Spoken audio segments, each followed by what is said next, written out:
Elden Ring é sem dúvidas um dos títulos mais aguardados dos últimos anos, e recentemente o diretor do game, Hidetaka Miyazaki, deu uma entrevista à IGN e contou diversas novidades sobre o jogo, incluindo sobre o mundo aberto e as novas mecânicas. Vem comigo que eu irei te contar tudo nos mínimos detalhes. Você sabia que, seguindo o método passo a passo, você irá desenhar os personagens de seus animes favoritos? A um nível profissional, aprendendo tudo de casa e já obtendo resultados em apenas algumas semanas? Confira o primeiro link na descrição para mais informações. Fala galera, beleza? Aqui é o Colker e segunda, dia 14 de junho, a IGN postou uma entrevista de 1 hora com o diretor do novo RPG de mundo aberto da From Software. E agora iremos falar sobre tudo. Um breve aviso antes de começar é que mudanças foram feitas para facilitar a compreensão. A IGN começou perguntando se Miyazaki poderia dar uma visão geral do que é o mundo de Elden Ring e o que está acontecendo nele e na sua história. Ao que ele respondeu que, no que diz respeito a algumas de suas características, nós realmente nos concentramos em trazer algo com um enorme tamanho, amplitude e abertura para The Lands Between, o mapa que os jogadores vão explorar. Como parte da criação deste vasto mundo, queríamos ter o envolvimento de George Martin, e ele trouxe coisas que não poderíamos ter feito por nós mesmos, como a narrativa rica e o senso de personagem e drama. Junto com esse novo vasto mundo, criamos uma série de novos sistemas de ação. Por exemplo, o jogador agora pode andar a cavalo, e há uma série de novas adições ao combate, que apenas aumentam o nível de liberdade mais do que nos jogos anteriores. E tudo combina com o tamanho do próprio mapa.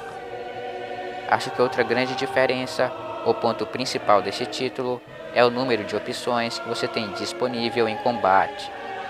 Portanto, embora você possa apenas escolher ir em frente, também temos uma série de elementos alternativos, como ser capaz de convocar espíritos inimigos mortos e usá-los como aliados em batalha. Logo, temos diversos recursos que permitem abordar diferentes situações com alto nível de liberdade. A IGN prosseguiu perguntando se ele poderia explicar o significado de The Lands Between, ou As Terras Entre na tradução livre, como cenário para este jogo. Abre aspas para Miyazaki. The Lands Between é na verdade um nome que foi inventado pelo próprio George, quando ele estava criando o ponto principal para este mundo e escrevendo sua história. Esperamos que, além de tirar a ideia de ser uma espécie de impulso e ponto de partida para o mundo, as pessoas sintam que é realmente como um convite para essa nova terra misteriosa. Há muitos elementos de exílio e retorno, e The Lands Between deve invocar esse sentimento de algo que é muito misterioso, e esperamos que os jogadores experimentem isso. Fecha aspas. A IGN disse que no trailer podemos ver o personagem do jogador ser chamado de Tarnished, ou Manchado, e se ele poderia explicar o que é o Elden Ring e o significado dele ter sido quebrado. Abre aspas para Miyazaki. Em primeiro lugar, The Lands Between são terras abençoadas pela presença do Elden Ring e pelo Erd Tree, que simboliza essa presença. E isso deu uma bênção para as pessoas em toda a terra. O que simboliza a bênção do Erd Tree neles é um tipo de luz ou aura dourada, que é vista especificamente em seus olhos.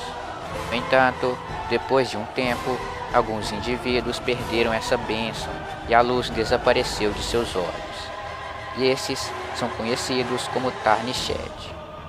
Então, os Tarnished podem ser chamados de indivíduos manchados que perderam a bênção. Eles então foram banidos e exilados de The Lands Between.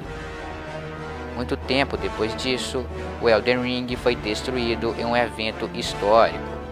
Isso desencadeou o retorno dessa bênção que havia sido perdida, que acabou por atrair os Tarnished.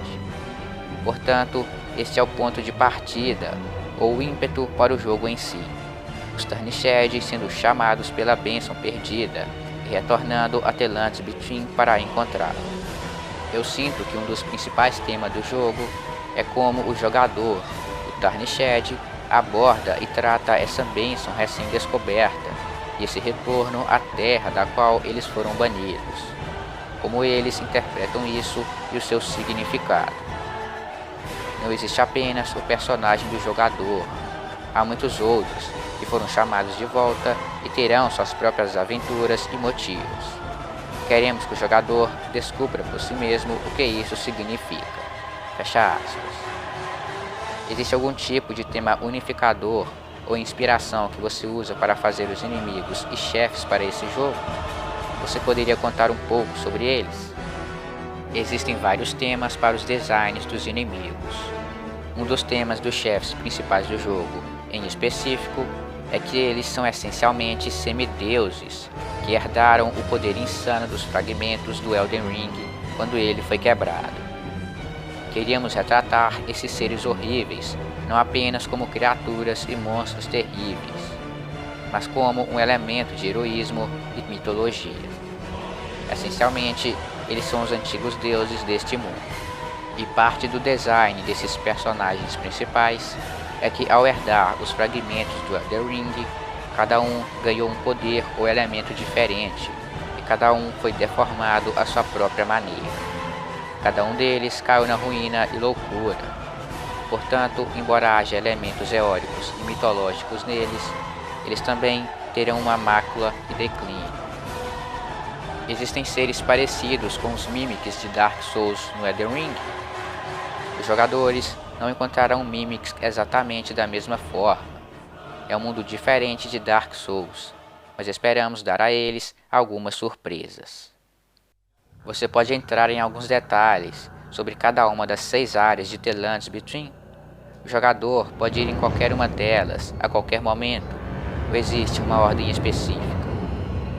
The Lands Between é composta principalmente por essas 6 grandes áreas, e esses são os territórios dos principais chefes semideuses dos quais acabamos de falar. Embora as áreas estejam alinhadas de forma que você normalmente as encontraria em uma ordem específica, você não precisa necessariamente segui-la. Você não conseguirá acessar tudo desde o início, mas existem muitas maneiras de abordar cada área, e há muita liberdade quanto à ordem em que você lida com todas elas também. Um dos nossos grandes temas para o desenvolvimento deste novo mundo foi que, devido à sua grandeza, não queríamos que os jogadores se perdessem e não tivessem qualquer ideia do que fazer ou para onde ir. Portanto, há um elemento de orientação, especificamente no início. Existe uma rota principal que eles podem seguir, mas a qualquer momento eles estão livres para interrompê-la e pegar um caminho alternativo. Pode-se relacionar isso a algum de seus trabalhos anteriores, em termos de como o mundo aberto está estruturado? Existe uma área central que se ramifica em vários caminhos, ou é algo diferente? Existem sim, mas ele é acessível só um pouco mais tarde no jogo. E além deste local, existem as 6 áreas principais, e cada uma dessas 6 áreas abrigará o seu próprio mapa, que contará com uma grande variedade de catatumbas, castelos e fortalezas, que estão espalhadas por todo o cenário. Existe um sistema de viagens rápidas? Sim, a viagem rápida está presente. Claro, queremos que os usuários aproveitem o aspecto da exploração e descubram o mapa por si próprios, mas também queremos levar em conta esse nível de conforto e facilidade de jogo. Então, incorporamos viagens rápidas para longas distâncias. Mudando um pouco de assunto, como você aborda o level up em Elden Ring, que é um trabalho muito mais aberto do que os projetos em que você trabalhou anteriormente? É um sistema semelhante de ganhar almas ao derrotar inimigos e potencialmente perdê-las quando morrer? Há alguma diferença em como você está abordando o aumento de nível em Elden Ring? Sim, com este novo mapa vasto, tivemos que implementar uma certa quantidade de progressão e recompensa. Não importa a direção que o jogador tomar, por causa desse alto nível de liberdade. Eles poderão personalizar e criar itens usando materiais encontrados no mundo. Também há mais recursos para recuperar a vida, pois ele estará lutando por mais tempo do que antes.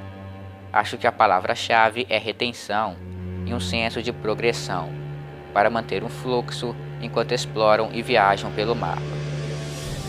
Os jogos Souls têm um combate muito semelhante e distinto, embora não sejam fundamentalmente diferentes em termos de foco.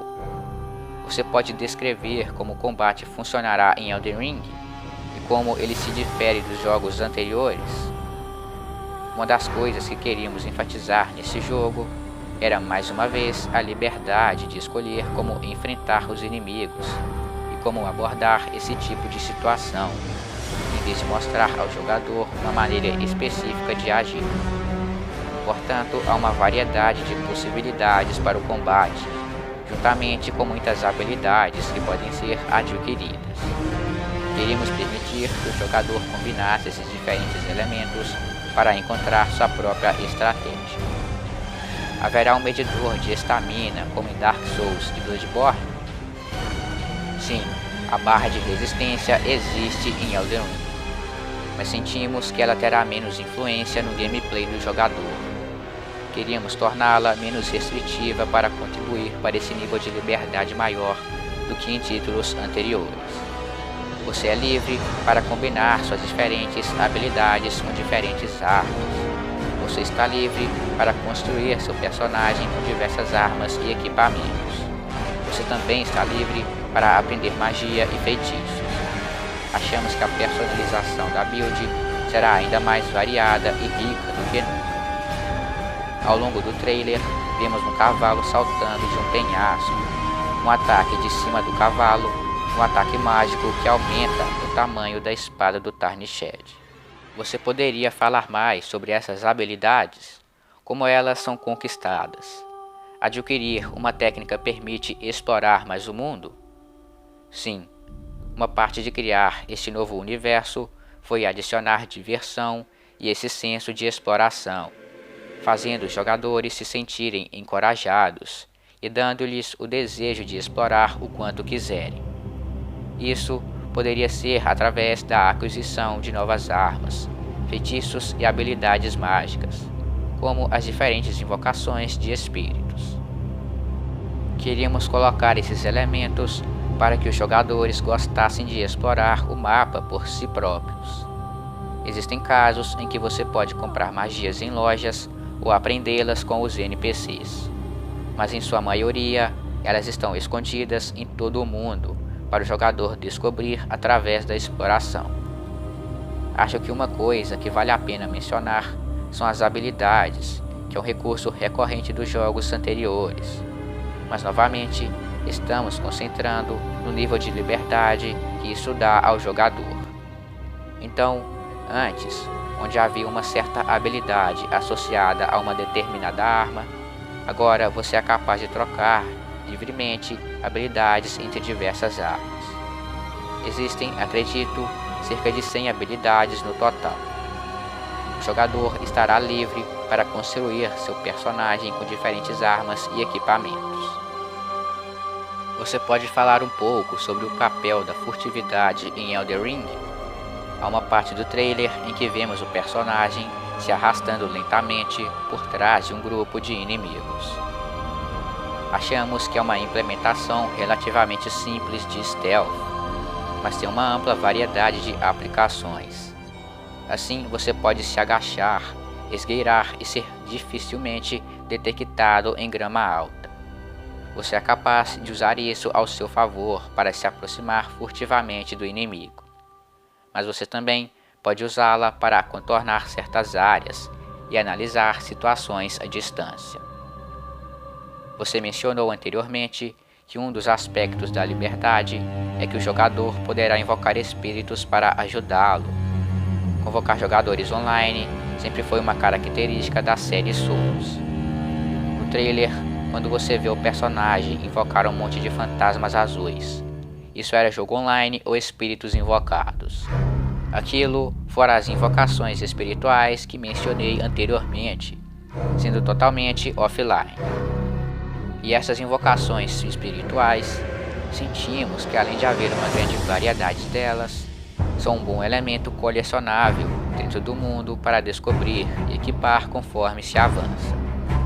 Elas oferecem muitas opções estratégicas diferentes, e o jogador pode descobrir que gostam de um certo inimigo atacando junto com eles. Portanto, há um toque estratégico e pessoal nessas convocações, e esperamos que os jogadores também gostem de descobrir seus próprios elementos de progressão. E é claro, em Elden Ring, você ainda poderá convocar até 4 jogadores para o cooperativo. Em 2016, você disse: "Acho que minha filosofia em relação ao desenvolvimento de jogos é, primeiro, definir um determinado sistema e depois aplicar uma visão do mundo que corresponda a isso. Mudou algo nessa filosofia desde então? Como ela impactou o desenvolvimento de Elden Ring?" Ainda está praticamente a mesma coisa, mas uma das principais diferenças é ter o envolvimento de George Martin desde o início do projeto e fazê-lo criar um quadro da história do mundo e dos mitos. Primeiro, nós tínhamos um elemento de construção do ambiente, para então explorar os sistemas de jogo e o resto a partir daí.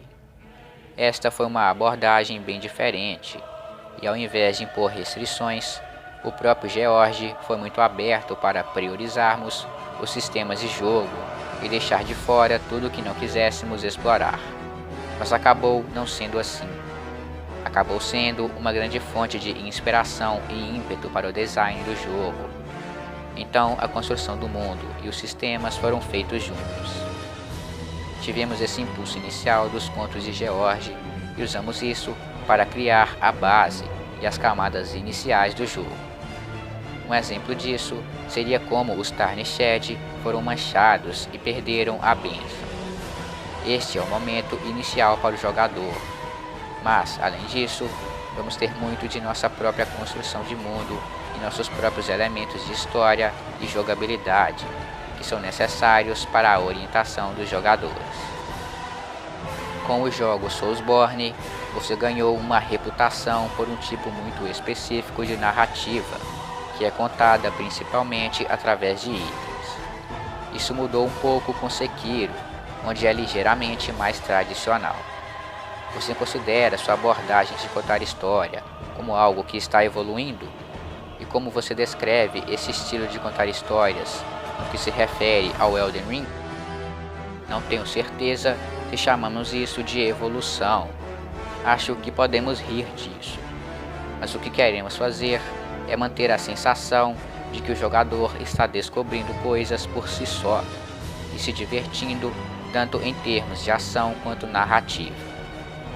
Há 2 coisas em que queríamos realmente nos concentrar com este tópico que você mencionou. Um é a facilidade de compreensão, o nível de compreensão que os jogadores têm da história e da narrativa, e sentimos que porque este é um jogo que se baseia em seus personagens, isso é muito mais fácil de entender. Portanto, é menos especulativo e teórico.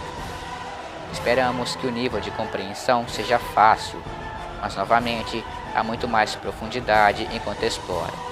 E essa profundidade é multifacetada, complexa e fascinante. Isso é algo que eu gosto muito nesses jogos e em outros RPGs. Tivemos a abordagem gananciosa de querer unir esses 2 elementos, de querer que fossem fáceis de entender, mas também de dar a eles muita profundidade. Sentimos que com a ajuda de George Martin e a base da história que ele nos ofereceu, isso não foi só possível, mas também foi muito bem sucedido. Bom pessoal, se você quer saber tudo sobre a história do Elden Ring, deixe o seu like e se inscreva para você receber os vídeos do game que eu irei fazer no canal. E a entrevista acaba por aqui. Como pode ser visto, Miyazaki deu um grande destaque para o mundo aberto, a liberdade que o jogador terá pelo mapa e que a história será mais fácil de entender, mas ao mesmo tempo muito profunda, revelando também algumas informações sobre as novas mecânicas do game, que chega no dia 21 de janeiro de 2022 para PS4, PS5, Xbox One, Xbox Series S e X e além do PC. Também foi informado pela From Software que o jogo contará com 30 horas de gameplay, e apesar de contar com o co-op de até 4 jogadores, só será possível usar o cavalo enquanto estiver offline. Mas bom galera, o que você achou da entrevista? Deixa aí nos comentários. E bom galera, esse aí foi o vídeo, espero que vocês tenham gostado, falou, é nóis!